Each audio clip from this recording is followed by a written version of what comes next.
आज हम बात करेंगे ओरिजिन ऑफ द अर्थ की, पृथ्वी के निर्माण की, पृथ्वी की उत्पत्ति की।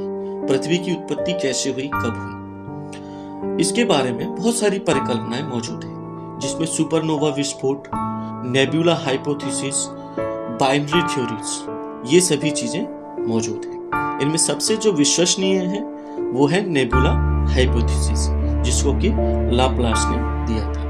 हमारी पृथ्वी का निर्माण लगभग 4600 मिलियन वर्ष पहले हुआ, अर्थात 4.6 अरब वर्ष पहले। शुरुआत में पृथ्वी बहुत गर्म हुआ करती थी।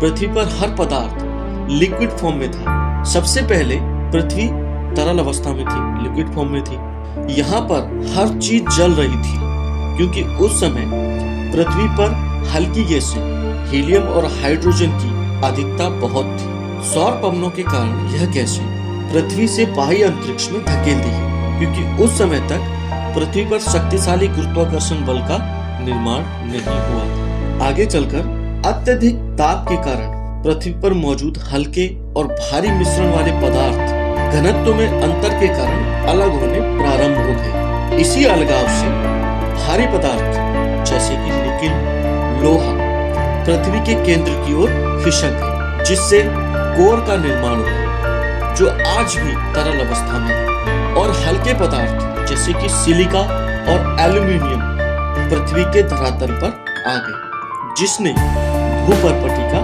निर्माण किया। इस हल्के एवं भारी पदार्थ के अलग होने की प्रक्रिया को डिफरेंशिएशन, विभेदन कहा जाता है। इसी विभेदन के कारण पृथ्वी के धरातल से लेकर कोर तक कई परतों का निर्माण हुआ। हमारे चंद्रमा का निर्माण लगभग 4440 मिलियन वर्ष पहले हुआ था, अर्थात 4.44 अरब वर्ष पहले।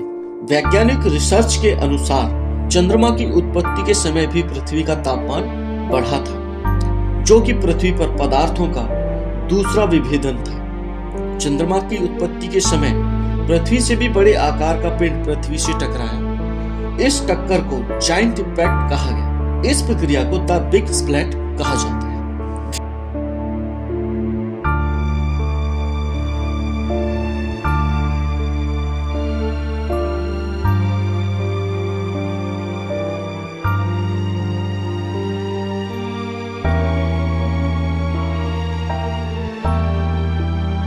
धीरे धीरे पृथ्वी ठंडी होने लगी। ठंडा होने से पृथ्वी के आंतरिक भाग सिकुड़ने लगे, जिससे पृथ्वी के अंदर मौजूद जलवाष्प, nitrogen, carbon dioxide, methane, ammonia और ऑक्सीजन पृथ्वी के धरातल पर आ गए, जिसने वायुमंडल का निर्माण किया। इस समय तक ऑक्सीजन स्वतंत्र अवस्था में बहुत कम थी। इसकी मात्रा पृथ्वी पर करोड़ों साल बाद जीवन आने के बाद बढ़ी, जैसे कि पेड़ पौधे आने के बाद बढ़ी।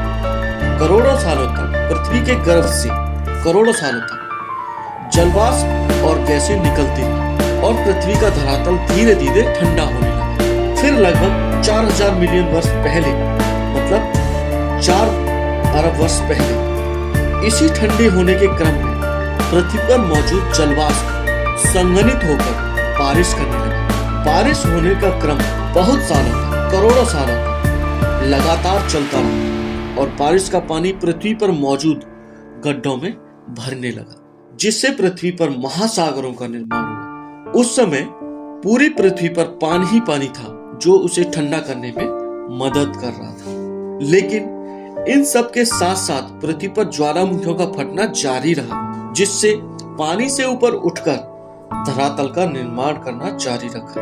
भारत में दक्षिण का पठार ज्वालामुखी उद्गार का ही परिणाम है। इसी प्रकार विश्व में अन्य देशों का भी निर्माण हुआ था। लगभग 3500 मिलियन वर्ष पहले, आज से लगभग 3500 मिलियन वर्ष पहले पृथ्वी पर नीले शैवाल के रूप में जीवन की उत्पत्ति हुई। यह करोड़ों वर्षों तक कीड़े मकोड़ों और पेड़ पौधों के रूप में चलता रहा। इस समय सूरज की रोशनी में प्रकाश संश्लेषण की प्रक्रिया ने पृथ्वी पर प्राणवायु कही जाने वाली ऑक्सीजन का भरपूर निर्माण किया। इसी प्रक्रिया के परिणाम स्वरूप आज हमारे वातावरण में 78% नाइट्रोजन, 21% ऑक्सीजन और 1% बाकी सभी गैसेस हैं, जिससे कि हमारे वातावरण को बेहतर बनाए। आपको हमारा वीडियो कैसा लगा आप हमें कमेंट में लिखकर जरूर बताएं। अच्छा लगे तो लाइक करें और अपने दोस्तों के साथ शेयर करें। आज के लिए इतने, मिलते हैं अगले वीडियो।